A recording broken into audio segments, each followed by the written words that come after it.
How I got to $1 million is I realized, Donovan, there's very little you're good at. Like the one thing you're good at is coming up with a quick solution. But besides that, like pretty much I suck at everything else. Welcome to Masters of Home Service, a podcast by Jobber. Each week we talk to successful home service entrepreneurs and experts in their field to learn how they built their company so we can make your business more profitable and more efficient. We're in Las Vegas at Blue Wire Studios. Today we are talking about scaling to $1 million business. Donovan, you are the owner of DIV Cleaning Service. Correct. Guest today. You also have a Christmas light business. You sell, you install, all that kind of stuff. Is that right? Absolutely. Welcome to the show. Thank you. All right, Dan, you own Dan Guest Plumbing. You also have a podcast, The Guest Life. Yep. And you do HVAC and plumbing. Yep. Is that right? Yep. Awesome. Welcome to the show. Thanks, man. Guest Plumbing. Guest Plumbing and HVAC. Not Dan Guest Plumbing. Not Dan Guest no. Plumbing. Got it. We talked about that before. Yeah, cool. $1 million a year is $88,000 a month. It's about $22,000 a week, and it's $4,500 a day. And my wife, when I broke that down to her, she kind of like congratulated me a little bit because she was like, wow, that's a lot of clients that you serve. It's a lot of transactions that you do. That's a lot of money. That's a lot of money. And so how did you guys get there? What did you guys do to get to $1 million a year? For a long time, it was just head down. I remember not knowing about business when I started business. It was just, how do I stay busy? And I never liked being slow. And so then it just, all of a sudden you started learning about business and understanding numbers and understanding, sales and profit. And then it happened. And then the interesting part is you get over $1 million and you understand, wow, I didn't make any money. I did over $1 million in sales and I made no money. This is a problem. Yeah. And I think, the next steps from there are understanding business and having a great accountant. Yeah, I definitely want to get back to that profitability aspect. Donovan, what do you think? Well, I mean, I grew up in an entrepreneurial family. So for me, in high school, right around the time you got interested in ladies, find out you got to have a little bit of money. My father has more degrees than a thermometer, and he put himself through college by having a window cleaning company. So again, it was just kind of second nature for me. I was like, I'll go hustle up some work. The good side of that is I have a high tolerance for risk. The downside is man, it took me like 10, 15 years to get to that $1 million because I knew everything. Like you couldn't tell me anything I was doing was wrong, and I learned every lesson by screwing it up. One day I had a realization. I was like, you're really doing this wrong. And I was like, what else am I doing wrong? And that moment that I started becoming receptive to actually surround myself with people a little bit more successful is when I went from like 6-figure business to having 6 figures in the bank account, right? Like the profitability aspect of it. And it took a long time. I think everybody starts out with a goal of like, let's reach $1 million. And then you hit $1 million and you're like, that wasn't what I thought it would be. That's like anticlimactic. And then maybe you start another business, you start a podcast, and it's like you focus on the things that got you to it. Instead of focusing on the $1 million, you focus on the things that got you there. And that's what I did with the Christmas light company. And then it's like, oh, wow, we did $1 million this month. And it wasn't even like that. That was never a goal. So it took a while and it takes some hard work. But focus. I would say focus on the things that'll get you there, not necessarily the $1 million. How did you change each step along the way? You get hit 100,000 when you first start, 250,000, 500,000, $1 million. How did you have to change at each of those levels, generally speaking? What did you have to do in order on yourselves to like get to there? I break this down backwards a little bit. So there's 2 levels of mentor for myself. And that first level is don't get too big. People suck. They're going to take advantage of you. Clients won't pay. You're never going to have any personal time. More negative. Yeah, more, work-life balance kind of thing. And the second level of mentor, which is a huge shift, but it was so powerful when I got there and I found it was people. People are everything. Our team is great. Our leadership is awesome. I'm not the smartest person in the room. You have to talk to this person in our business to get that answer because they're the expert. They're smarter than me. And as soon as I shifted that, the business just exploded, which was, what my purpose is in our business is creating opportunities for others so they don't need to leave our business. And by doing that and empowering them, it's just, it's exploded. And then you start getting refining and actually have the time to work on how to make the profit when you're over $1 million because you're not worried about doing all the work. You're not worried about going to all the job sites. You're empowering your team to do it because, just like you said, that $4,500 a day. You can't do that by yourself. Yeah. So what does that mean? Well, it's a simple answer. You have to empower people. So yeah. I mean, I think for me, getting over 100 grand, you got to get off the truck, right? Because you can just work and make 100 grand. To get over 250, you probably got to start building up your office admin side of things. Getting over $500,000, You got to start developing a team, right? It's not just like husband and wife combination, right? You might could probably get up to maybe $500,000 or something like that with just wife in the office or husband in the office and the other person. Like you kind of divide those roles. But over $500,000, I think you got to start actually building a business. That's not just going to happen. I've had people like just make $100,000 or $200,000 without really growing the business side of the business. Over $1 million. That's a tough barrier, right? You got to get past what I would say is that middle of the road size business. And even though I've done over $1 million revenue, I feel like I'm still kind of stuck there because there's some things that I'm still lacking. I think to really sail past $1 million, you need to have maybe like good core company value, like culture, right? So you got to have some core values, some good company culture. I got a lot of room for improving on that one. I think maybe you need to have some sales team or sales staff. And then you got to have people who are integrators if you're not integrators. Like you're not going to get over $1 million by doing what you already did. Like you're going to have to say, okay, I am not good at showing up on time. So you got to hire people who are showing up on time. That's not, you're not just going to sail past $1 million, or your business is going to go up and down, up and down, up and down if it's relying on you too much. Like you were saying, you got to empower people. Yeah, totally. That's a great segue. So what people, really I should say roles. Yeah. What people roles do you need in $1 million company? Well, you kind of work it backwards. So what is your role before that $1 million? Understanding that you can kind of pull yourself. What are you good at, and can you do better? So are you, my title is visionary of the business. So a visionary of the business is kind of somebody that goes out, high level relationships, understanding where the vision is going. Understanding if you want to be a $2 million business or a $20 million business is going to change the direction and the path. So being able to unpack that and say, well, what am I really trying to do here? And I think, talking about a lifestyle business, which is, the wife's not working or she's doing the books and you kind of keeping things in tight. That's okay. But getting over that $1 million, you have to understand for the positions is the next person that you're going to put into what you were doing is never going to be as good as what you are. So you understand now there's a capacity issue. So we call it the breakthrough stage. So if you're talking about annual revenue and then profit, if you're focused on all the jobs, if you're dealing with the relationships with all the clients, and then you have to train somebody to do it, there's always going to be a hit to your bottom line. I haven't seen somebody do it any other way. So understanding that there's going to be that hit and making sure the runway, but trusting the process in, this is going to free up my time. This is going to allow me to do more. And really giving yourself not a month, but giving yourself 6 months to a year. We had managers come through and we always now give them 6 months to a year to get their feet wet. They've never had a process like this. Maybe they had their own business and they wanted to get into management, or maybe they had to get off the tools and get into management. All those things, they're new to it. They're not going to come in with all the answers, and they're definitely not going to do as great a job as you. Yeah. So being aware of that and understanding that's the process to get over that hurdle. Now we do it, monthly with new positions. There's a lot of listeners who are in like the $250,000 to $500,000 range. And I view it like you're shifting a car. First gear, you're really, and then second gear and third gear.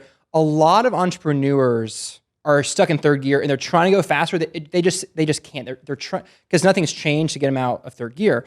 And so, what kind of habits do entrepreneurs need to have who are leading companies in that range? I was stuck in third gear for like 10 years. I mean, again, I think in order to hit $1 million and then quickly get past that, I would say that a middle-sized business where $1 million a year, you got to hire managers. Exactly what you're saying. You got to have middle management, right? But middle management just sucks up your cash flow. Right. And so I think that a lot of small service businesses, you can be extremely profitable at the 200, at the 500,000, at $1 million. Now you're hiring middle management. You're trying to increase your leads. You're trying to, and all these things are just dollar bills, cha-ching, cha-ching, cha-ching. And it can really suck the profit out of a business. I would say, for a lot of people, if you're trying to hit that $1 million, like almost shoot for 3. Like sail right past that number and it'll be so much easier. Now, don't overcommit. I'm not saying that, but focus on the things that will get you to 3 and quickly get past that middle-sized business. What are some things that you have to change? For me, I had to realize that a lot of things that I thought I was good at, I thought I was good at my numbers. I wasn't. You know, you got to hire a good CPA. You got to hire a good bookkeeper. I thought I was good at managing people. I wasn't. I mean, you know, how I got to $1 million is I realized, Donovan, there's very little you're good at. Like the one thing you're good at is coming up with a quick solution. But besides that, like pretty much I suck at everything else. So, you know, I realized that about myself. I realized I fall short on the monotonous, like over and over repetitive task. I'll do it for when I have to. While you know, if my business is like, okay, this is putting you on life support. Okay, I'll focus on that and I'll get it done. But I get that much leeway, and then I like relax, but I relax too soon. So for me, I realized that the end of that process of me focusing on something has to be teach and delegate it to somebody else that has a strength in those areas that I'm weak in. So $1 million is about a team. You have to let go. Yeah. You have to let go of things. I used to think, there was a time where I used to think that I was the only one bright enough on this earth to invoice our clients. Right. My technicians can't invoice clients. That's crazy talk. And what do they do today? They invoice clients. And I never touched that. Like, that was a limiting belief that I had that, oh man, I'll be invoicing clients till the day I die. Well, that's a bad business. I love that statement. Limiting beliefs. It's so interesting. Yeah. Yeah. It really just, it stops that process of why can't they? Why not?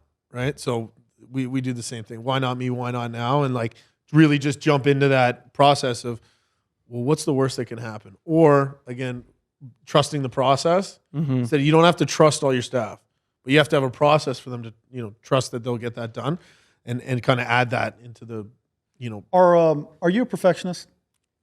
I stopped being a You stopped being okay, because I was going to say like a recovering perfectionist, right? And so I think that's like small business owners. Like when you feel like you can't let go or something like that, you walk in and the mug is like this, and you're like, you walk in, the first thing you do is go boop, right? And then you tell your team like the mug must be like this, and they behind the cameras were all yelling at us earlier like the mugs have to stay like that, right?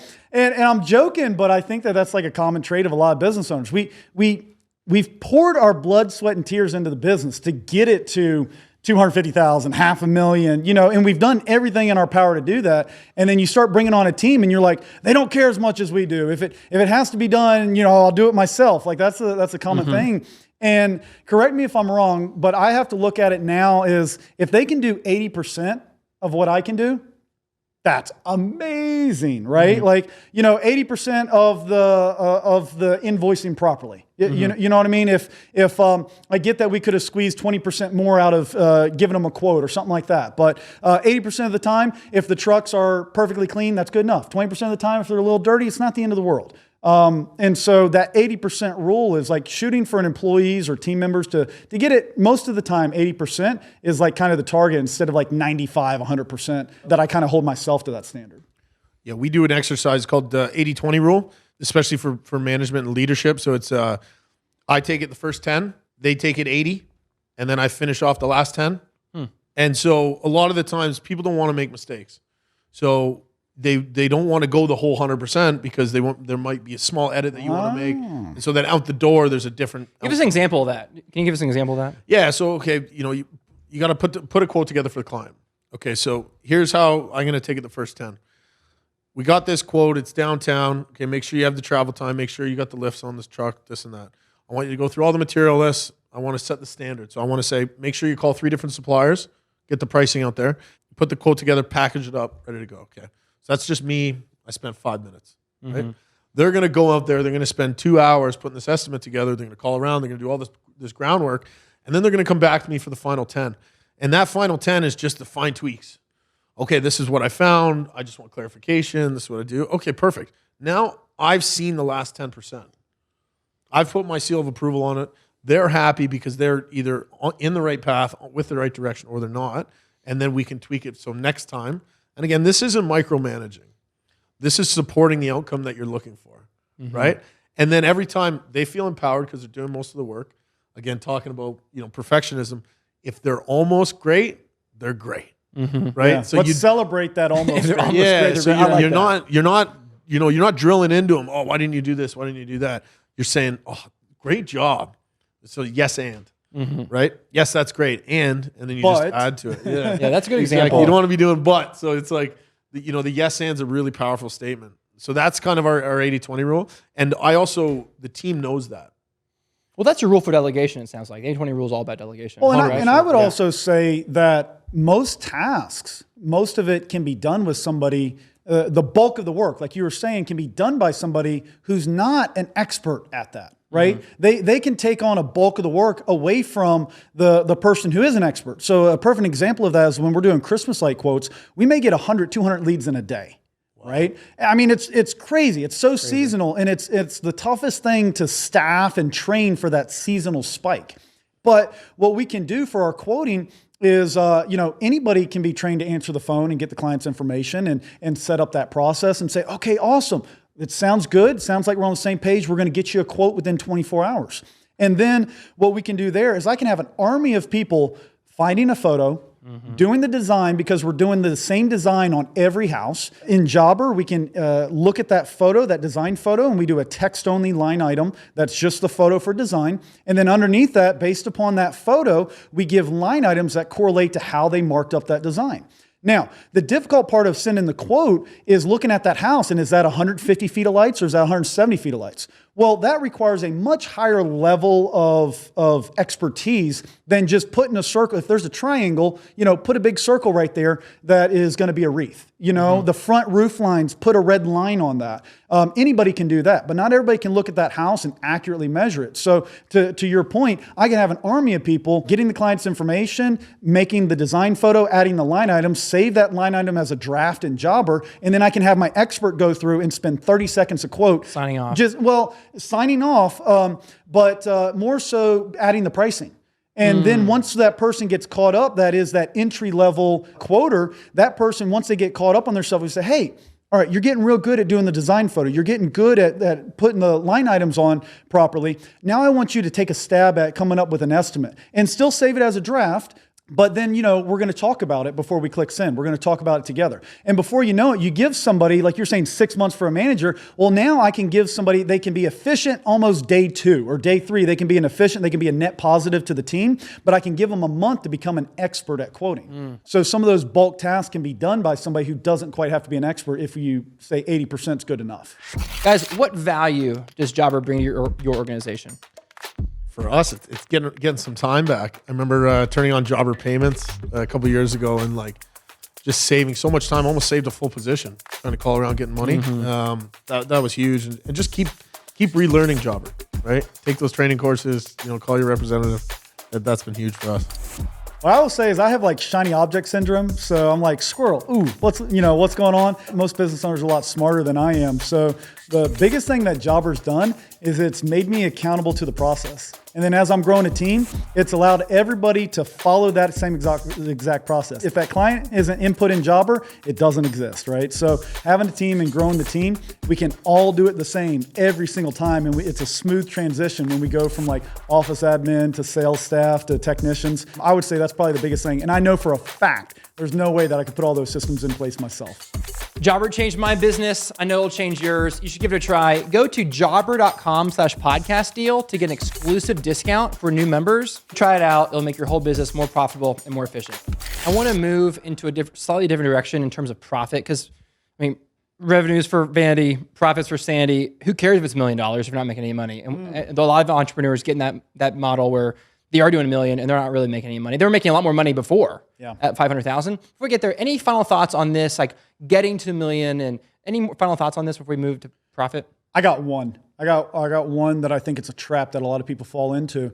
They think that they're more profitable at a lower level, and that's because they're wearing 15 hats. And what they're doing is they're paying themselves. Their business still is at 10% profit at $1 million or whatever, or 5% profit. But what it is they're paying themselves a salary for the work of 3 or 4 or 5 people. So your business is just as profitable at $100,000 or $500,000 or $1 million. The difference is that you're working multiple jobs. And then at $1 million, as we're building that team, you're forced to pay other people that salary and you're not earning that income yourself. So you're not more profitable. It's a trick. What it is you're wearing a lot of hats. You're working a lot of jobs. And at $1 million or as you're growing, you got to pay that out. So yeah, you're not profitable. You're Donovan Questenberry, and you do not understand your numbers. That's what's going on. So let's go. That's a great segue. So how do we maintain profitability at $1 million? I would say know where you're going. You're talking about the accounting year, right? You got 365 days. So whatever your physical year end is your physical year end. If you're doing $1 million for that 365 days, and the next day you land another $1 million job and you scale, and the following year you end up doing 3 million. What's the difference? So understanding, they talk about Simon Sinek's The Infinite Game. Business is not finite. There are finite things within business, but the Infinite Game talks about that long stretch of business strategy. So if you're always focused on profits today and you're not reinvesting into your business, that will be your limiting factor. So for us, we understanding especially navigating the banks, if you got lines of credits or you need financing for your business, if you're getting into some commercial work, so you need those longer lead times for different types of jobs, but being able to understand, well, we want to be a $5 million business or we want to be a $10 million business, and having the right structure and strategy to unpack that, which means, some people are like, oh, I can't hire this person, or, oh, what's the next position going to be in my business? Well, just go look at a bigger business. Mm-hmm. They've got an internal bookkeeper. They've got a payroll specialist. They've got a customer service coordinator. They've got somebody to answer the phones. They have managers. So nothing you're doing hasn't been done before. So if you can kind of look at other businesses and say, okay, what's the next best position? Because again, when you're dealing with growth, say you hire an estimator. We hired an estimator a year ago now, and it was the best thing we ever did for our business. It got us over that hurdle of $4.5 million. But at the beginning, it was an expense. And guess what? The profit line went down. Mm-hmm. But we know where we're going. We're going to a business that's going to need estimating. We're probably going to need multiple estimators, right? So I think that's really key in terms of understanding. Don't be scared to reinvest in your business. And if you can keep your personal expenses down in those early stages of your business, or whenever you want to make that decision to jump, there can be a huge benefit later. And it comes down with, financial freedom, but also time. Mm-hmm. Yeah. I got to $1 million and my office warehouse was a storage unit. We did $1 million out of a storage unit. And so, living at home with mom, if you're playing video games all day, is not a good thing. Living at home with mom, if you're building $1 million company, great thing, right? Yeah. And then you're talking about look at companies who are successful. Also, don't be afraid to look outside your industry. Look at successful people. One of my mentors is actually a farmer by the name of Joel Salatin, and he has 2 quotes that I love that I've applied to my business. The first one is sales should be organic, almost a serendipitous outgrowth of quality and service. And the second one is that business should be able to scale up profitably and scale down profitably. And what I mean by that is you should be profitable at $100,000 and you should be profitable at $1 million. If you got to get to 1.5 or $2 million, then you got a range in there that you're not profitable. So you got to know your KPIs. You got to know your numbers. If you're going to play big numbers and do big jobs and big quotes, well, that also is potential for big losses and big, if you're going to take on big debt, okay, well, if the economy goes sour, then, you could be in a real bind. You could be hurting. If you cannot scale up profitably and also scale back down. And for me, it's one sales guy can support 2 crews. I need another office lady for every 2 crews, right? And so you switch from, all right, I'm going to add crews, and then you quickly get that crew to capacity, right? I don't want to say, oh, I'm going to grow in a year, so let me buy 5 new trucks and let me hire 10 new guys, and I don't know who's going to answer the phone, or I don't know who's going to sell those jobs, or I don't know where the leads are going to come from, right? When you're adding on staff, you should have a really good onboarding training program so that you quickly get them to capacity. And so you should be hiring, if you're in a growing mode, right? You should be hiring technician side of your business, and then you go to the office admin side of your business, and then you go to the sales side of the business, and it's a revolving door, and you kind of focus on different things, and that's growth. And at some point, you're almost always going to be behind in one area of your business, it feels like, but you're also profitable. If you're like, oh, we're on easy street, I can say, there's probably a little bit of waste in your numbers somewhere, right? You're probably a little bit overstaffed or paying people a little bit too much, or your crews are a little unproductive. Yeah. Let's talk about cash flow. So what kind of capital funding do you recommend for companies that want to go to $1 million or more? What kind of cash flow management do you need to have in place that doesn't dry up on you? Any tips on that? Don't take on unnecessary debt. Start the process, but I should have started getting credit for my business sooner. I didn't. I've only done that for the last maybe 3 years or something like that. but I went over 10 years with just cash, right? So yeah, we grew to a couple $1 million with no debt, with no, when I bought a vehicle, Adam, again, when we met, I was driving, I had $1,000 truck. I literally paid $1,000 for this truck and it was earning $2-3 grand a day, right? And so I think that, if you're going to grow your company, I don't think that you need to take on an unreasonable amount of debt. Now with that, start the process. Go ahead and get an LLC, go ahead and get your credit, start building that. But when you get a credit card, don't use it like a credit card, use it like a debit card. Pay it off twice a month. Don't go out and buy a $100,000 truck if you don't have the money in the bank. Right? If you're like, I can't afford to buy this tool, but I need it to complete a job, maybe you shouldn't take on that job, right? I think, again, everything that you do should be profitable. And in the back of your mind, you should always say, if this goes sideways, is it going to be detrimental to the company as a whole? Because keep in mind, if your company goes under, then everybody that works for you is going under, right? You got how many people in your organization that literally you're putting food on their table? And I think that most business owners, at least me, sometimes I stay up at night and I'm like, if I make a bad decision, this is going to affect a lot of people. And I think that debt is one of those things that you can very quickly get out of hand. If you know how to leverage it, awesome, right? But I think that you should be able to grow without it and use it like a bank account, like a debit card, where you can get by without it, but you're building it. I would say if we take it back to when you're starting your business, make sure you can get personal lending before. In Canada, the banks don't really recognize you as a business for the first 2 years. So if you're not, so if you're not successful, you don't have a track record, they want to see that. So I would say, get a good accountant to understand your cash flow, because you're not going to know what it means or how to understand it if you don't have someone explaining yours behind you. But then also understanding that your banking partners, some of the best advice, as I said, it's like when you go to your mortgage broker and they don't have a mortgage, right? So when you go to your banker, but they don't have a business, right? Yes, maybe they've seen some businesses, but as you start in the small business world, understand the other side of the desk. That person is in an entry-level business banking position. They're in small business banking. A lot of the times that is just a stepping stone into commercial banking. A lot of the times that's just a stepping stone into private wealth management.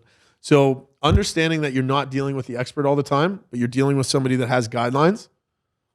And so if you can reverse engineer your needs from the bank's guidelines, it's the best advice I ever got. And once I kind of understood that, and it's not manipulating, it's playing by the rules and playing by their rules. So going to the bank and saying, listen, we've got this new job coming up. There's 60-day terms on the payment. It's legally binding. I just need to take on the job and have the cash flow to do it. It's a profitable opportunity. And then you can come in with the right amount of paperwork and say, okay, listen, that's how we're going to take this job on. Or, kind of like you said, with that tool, we're going to be able to take this job on, and this job's going to pay for that tool. And then now we've got that tool for the rest of our business's life cycle. You don't want to do it, and I think we're agreeing on that. You don't want to do it to the point of like, it's not really risk. It's just like you're just shooting from the hip all the time. Yeah. Structured debt. The difference between structured debt and just racking up you maxing out your credit card, right? Exactly. Yeah. And you also need to understand there's different types of credit. Exactly to your point. You got to understand, what do banks want to lend to you? Well, they want a return on their money, right? So that's what they're looking for. It is similar in the States. They want 2-3 years worth of history. And so that's why I'm saying start out small. Right? Start out with a $500 credit card if that's all you can, qualify for or something like that. But start building that out, and then do other things. I mean, there's lines of credit. There's invoice factoring, which is what you were kind of referring to, I believe, where you say, hey, we got a big job it's under contract. We just want to upfront on our money, and if that job is going to be a 20% profit and the debt only costs you 3%, 5%, like all day, every day, yeah, let's go for that. But you got to be a little financial literate so you don't get in over your head. Yeah.